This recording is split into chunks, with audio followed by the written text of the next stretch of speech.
fucking Billy Rayed it. Lyle.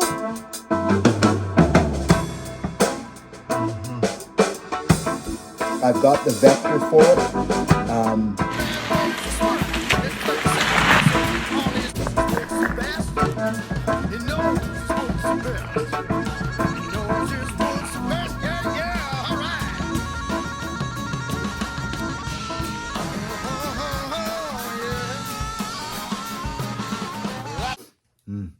Good morning, friends. See the time there? It's 4:30 in the morning, 4:28. I want to explain something right now. And I know I'm crazy, but this is not crazy. This is not crazy. This is smart, okay? I'm just sharing these things with you because it's just time to share stuff like this. Oh, I just woke up. Okay, now, I'm very impressed with my little stove this morning, okay? It's 4:30 in the morning. I went to bed. This stove is small. It's a small firewood box. You can see it, okay?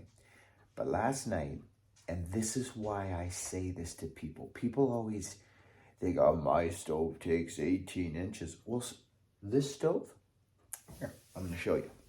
I'm going to show you. Do this. And if this is you, watch closely and listen to what I'm saying. My firewood box, most firewood boxes, not all, but most are, okay, from front to back, I have a burning space. I have 10 inches. 10 inches front to back. Okay, so I'm not cutting my firewood 10 inches. I'm not doing it. It's way too much cutting. Yes, it'll split easier. 100% it will. Stacking becomes a problem. I'm not doing that. Now, this, okay, let's talk about this. This stove, because it's a small firewood box, friends, I'll be lucky. I have gotten like 8, 10, 12 hours out of it. Very seldom, though. It has to be the right circumstances, the right wood, the right, like outside. And as a matter of fact, when you stoke your stove for the night and turn it down, you want to have bone dry wood. You do, because if you turn it down with any bit of moisture, you get creosote like mad. That's where you start. And if you fall into a habit like that, you will get your draft will become a problem. You will get creosote like crazy, and you may even get a chimney fire. That's where fires start. Creosote gathering in your chimneys. Now, listen to what I'm saying. Here's my stove. It's a rectangular. It's longer this way than it is deep, okay? So, if I'm not mistaken, they said, so actually, well, let's just do this. I'll go inside. I shouldn't really, but I'm going to. Okay, what does that say? 12, 13, 14, 15, 16. It says it can take a 16-inch log. It actually says it can. When you buy it, it says it, because it can. It can take a 16-inch log. But guess what? Guess what? To put a 16-inch log in there, you have to go like this, right? Look, in, right? In and over and down, okay? I'm putting this on here now because I'm gonna get my fire going again. Gonna open the draft and we're gonna get roasting again for the day. Now, friends, the door, the opening on this stove, like,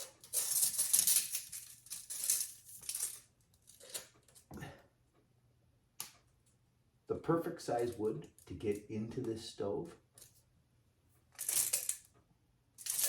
is about 12 inches. Okay, it's 12 inches. So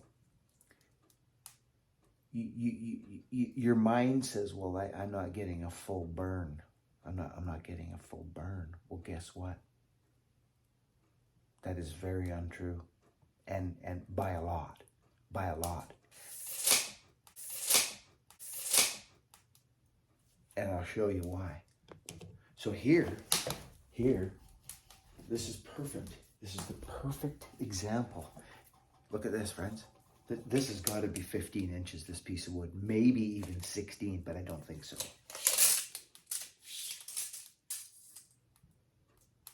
It's 15 inches, 14 3/4 right here. Okay?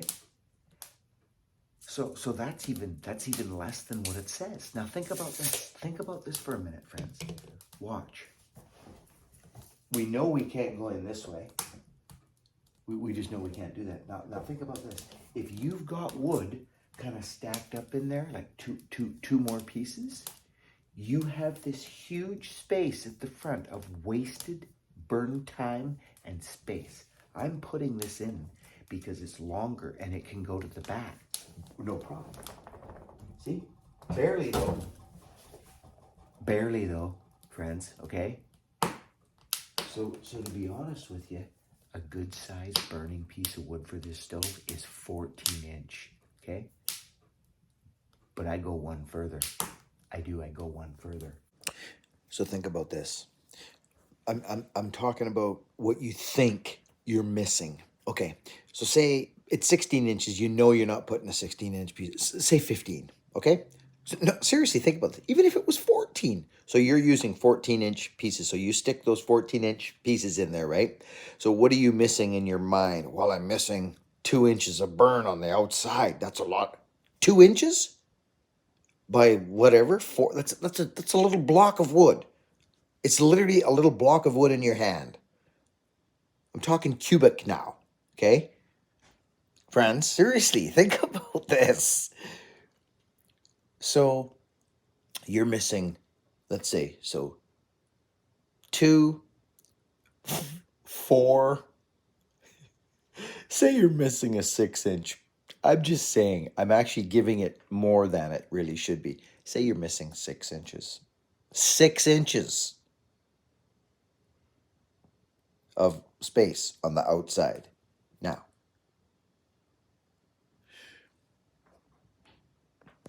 watch. Keep watching. Let me show you what I'm talking about. This is perfect timing because I've got the perfect wood for it right now. Now, if I wanted to, here, let's see.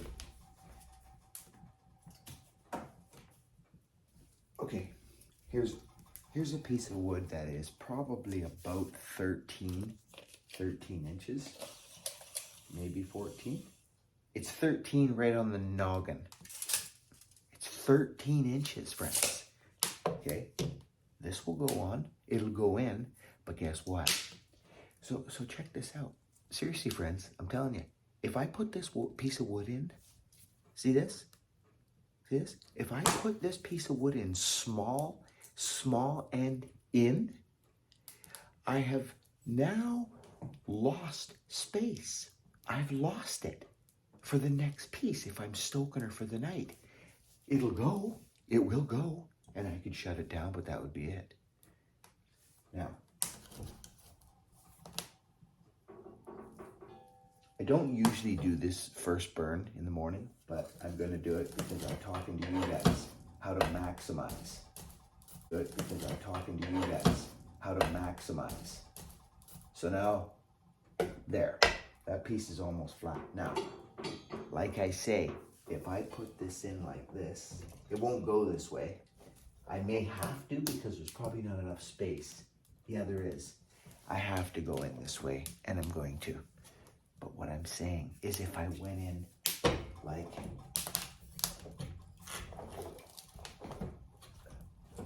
this might even go. So if I went in like this, guess what? I have this big opening. It's smaller, so there's more space at the front of the stove, friends. Do you understand what I'm saying? So if you want to stoke, so in a perfect world, I would beat that down a bit and I would get this in. Believe me, if I was stoking, this would be going in this way. I'm not going to do it right now because I don't have a roaring fire yet. It's just getting going.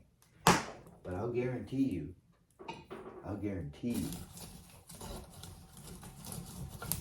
that I would get this in there. See this? Watch this.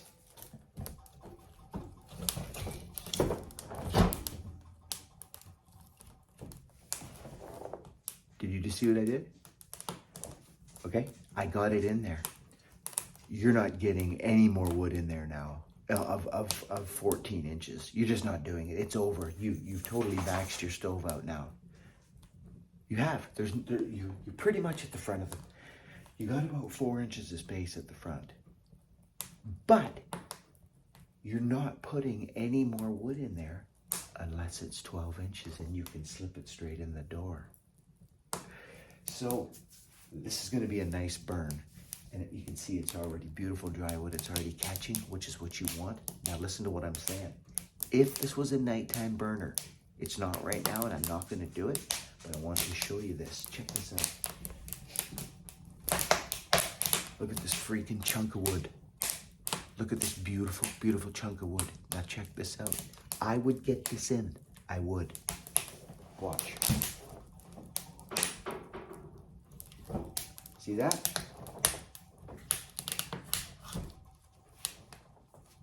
Boom. I'm not putting it in right now.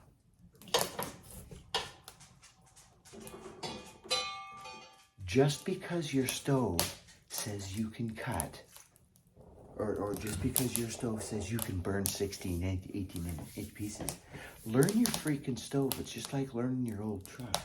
This is beautiful. It's cold here. It's snowy. This is the heartbeat of our home.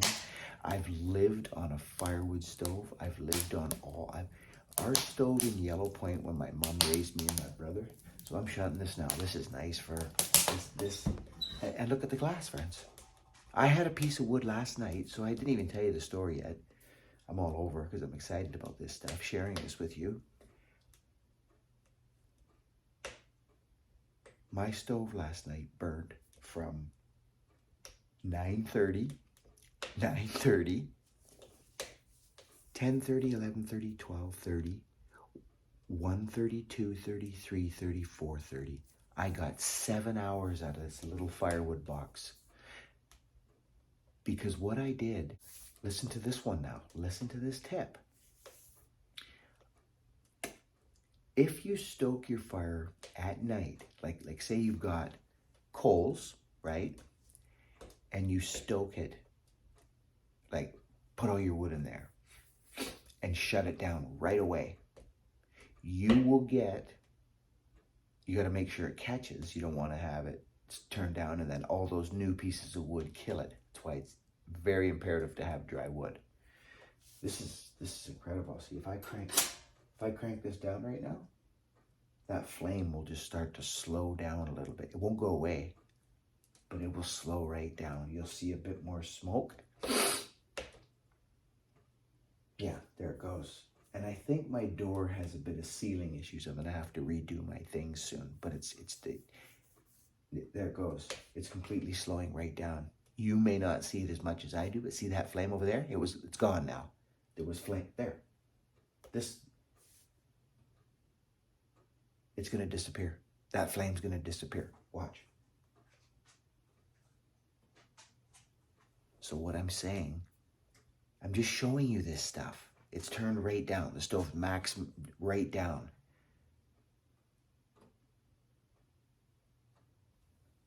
It's going away. The flame is going. So at this point, it's crucial. You know your wood better than I do, but it's crucial at this point to know that if you just slam that wood in there and slam that down, you are gonna, if it catches and carries, you will get a longer burn than if you were to let that rip roar for 15 minutes by a bit. All these factors, friends. I remember trying to push the stove to its limits. Rounds, friends, I had rounds of fir limbs, like, you know what I mean? Like dense, arbutus, and I would get Remember, honey, when I was burning those rounds, I'd come to you and say, honey, we got 10 hours last night, remember? But that's not always the greatest, because you do push the limits of the creosote. You just want to burn efficiently. Here's a tip that's probably been the best tip ever. I'm talking small firewood boxes, friends. I'm not talking your big stoves that you can get I'm talking indoor small firewood boxes to maximize burn. Before you go to bed, have a glass of water. Simple. Boom. Guess what? You'll be up for a pee, and you stoke that stove, and it'll get you through to the morning. Now that's a tip. Okay, this does not even look like a good burning. Oh, there's a little piece of a flake of wood burning. That's what's happening. And it will die down. There it goes. It's dying. Not a good thing. So if you, yeah, look at it. Look at it. There it goes. It's finished. Okay, so let's get it going again. Let's open that up and get that going again. Instantly. Poof. Okay? Dry wood. So here's my story. Listen. So if you just stoke that stove at night, dry wood, and you let it burn, let the wood catch, like we were doing a minute ago until I shut it down. It was ripping, friends, ripping. It'll take a minute to get going again. I might even crack the door. And then it'll pick up again.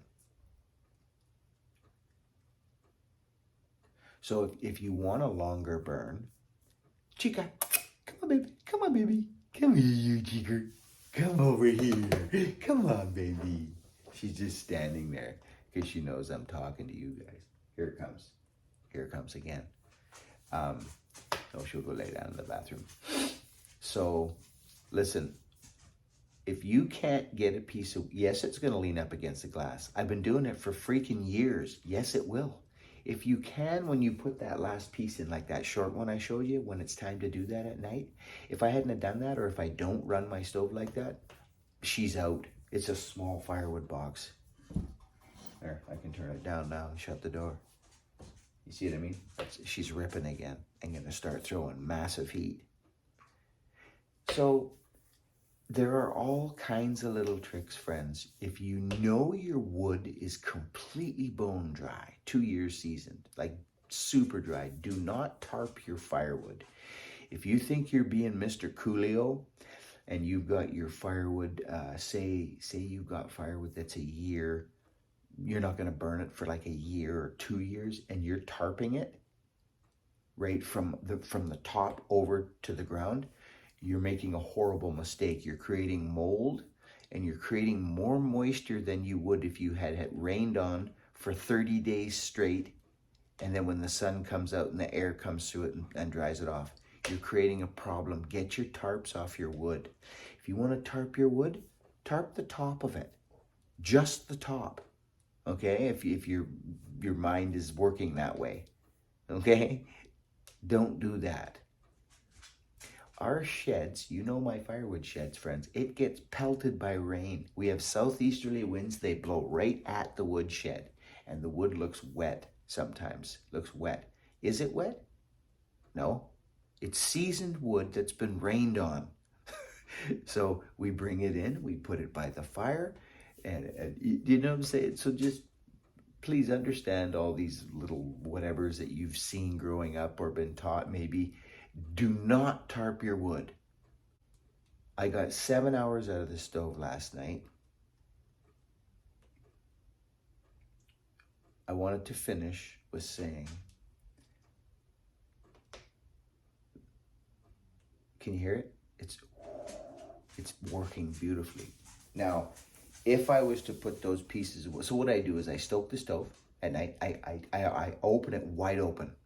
I open it wide open for about 5 minutes. Seriously, I go brush my teeth and I walk around, maybe do something, right? I had a guy email me. There's been a lot of scams going on out in the world right now, friends. And I had a gentleman reach out and he was mad at me. He sent me an email through Yahoo or something.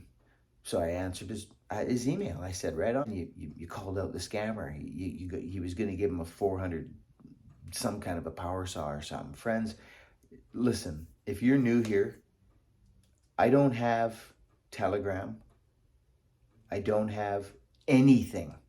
I'm not giving away any saws, especially stills. Beware of scams, friend. I'm not reaching out to you. I'm just not. I'm not reaching out to you. So if someone reaches out to you and says they're me, it's a scam. Straight up. He got mad at me, and this is what he said. And I'm going to tell you what he said. It wasn't a very nice email, to be honest with you. He said, I thought you were Mr. Kindness. You know, he's coming at me pretty hard, saying, but I guess I was mistaken. You can't even answer my email about me telling you they're scammers. And I was going to buy handles or something, but I don't believe I'm going to spend any money with you. You can take your money and hit the freaking road. But anyways, here's the thing. I answered it. And it got rejected. It said this address wasn't. So, friends, I'm like, okay, I got 5,000 more to answer, so I'll just carry on. So he comes at me. Well, I just decided, you know, what would love do here? What would love do? Because I ask myself that question a lot. What would love do here? The rest are freaking details. It doesn't matter. Am I going to succumb to this? No, I'm not going to actually. I haven't on this channel, and I will not.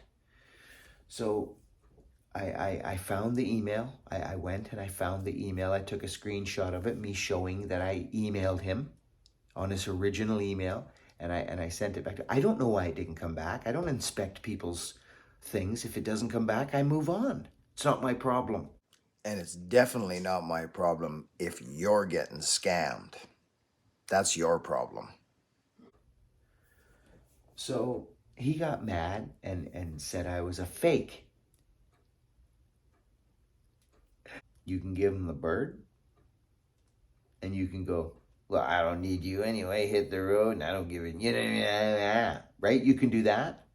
Or you can do what love would do, and you can seek to understand. Well, the guy reached out to me and said that someone was trying to be me, and that they said they were going to give him something, and they tried to take his money. It has nothing to do with me. Zero to do with me. So if you get scammed, it's on you. It ain't nothing to do with me. If you cannot, friends, those freaking scammers don't stop at nothing. We've been beating them out of the comment section for months and months. Tin Man's been dealing with it. Others have been dealing with it. They're everywhere. Beware. I've said this 4 or 5 times now in my videos. And I'm kind of concerned with you now. You're more of a concern to me now, to be honest, than I am to you. You're more of a concern to me. I answered your email. I just screenshotted it and sent it to you. So whatever you do with this, I'm open to, and I love you. I do. But if you think I'm fake, then what concerns me is your judge of character, to be honest with you. I would really, and this is where fear enters, friends. This is when we think, this is what happens to us as human beings. When we go with our gut and our initial feelings of we know this, whatever the situation is, but then we think about something, we go, well, maybe he's this, and, you know, fear enters the picture from the brain ski-roskis. From this, which is that, if you're in line. I love you, buddy. I do. But holy man, get your wood stove stoked properly, will you? Anyway, I've been on this freaking YouTube for coming up 8 years.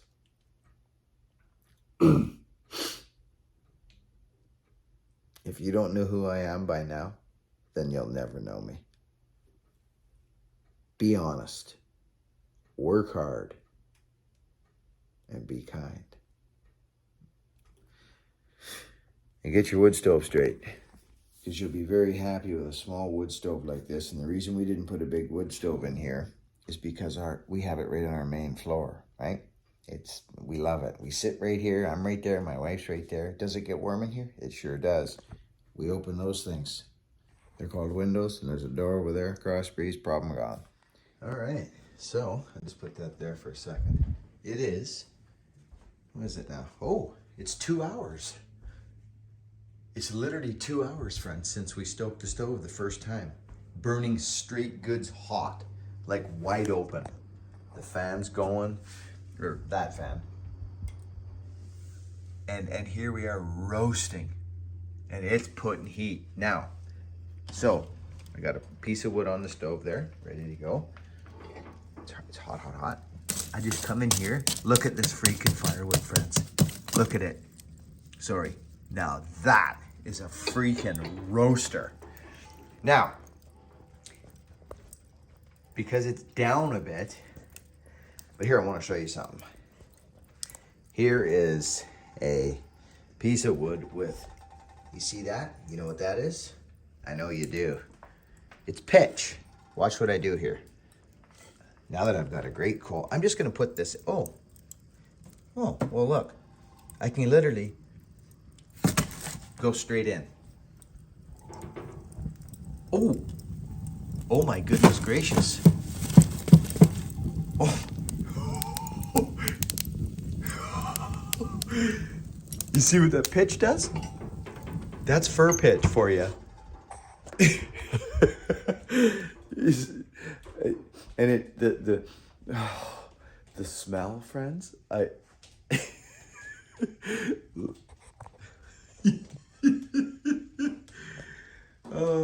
I love firewood. It's just such a, hi baby. It's such a connection to, we're all so connected through the wood. It's just wood. It's just me out in the bush getting firewood, farming it, keeping in shape. Firewood's a beautiful thing, friends. It's a beautiful thing, especially when the power goes out. We had coffee on this year.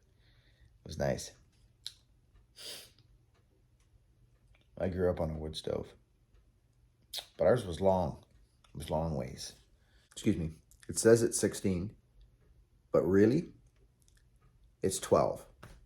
I burn 13, 12 and 13 inch wood in my stove, and I get way longer burns than I do with 16 because I can actually fit that much more wood in. That is a big chunk of firewood. It's a cube of love. Over and out, friends. Love you. You should work on it because I will, babe. I will. So, friends, I'm just talking to my wife here. So it's, what is it? Oh, it's 8:23. So 4 hours since I started building this video this morning, and I'm uploading it. And I talk about some really cool stuff on the wood stove, stuff that you can implement into your life. Hopefully it helps somebody. I've had, you know, we're never, and this is how I live my life. I can learn from the guy that just started the job, or I can learn from the 80-year-old man, the 20, 30, 40, 50-year-old veteran at the certain craft. I don't care who you are, where you're from, who's your dad, what he does for a living, where he's taking holidays. I don't care. I will learn from you.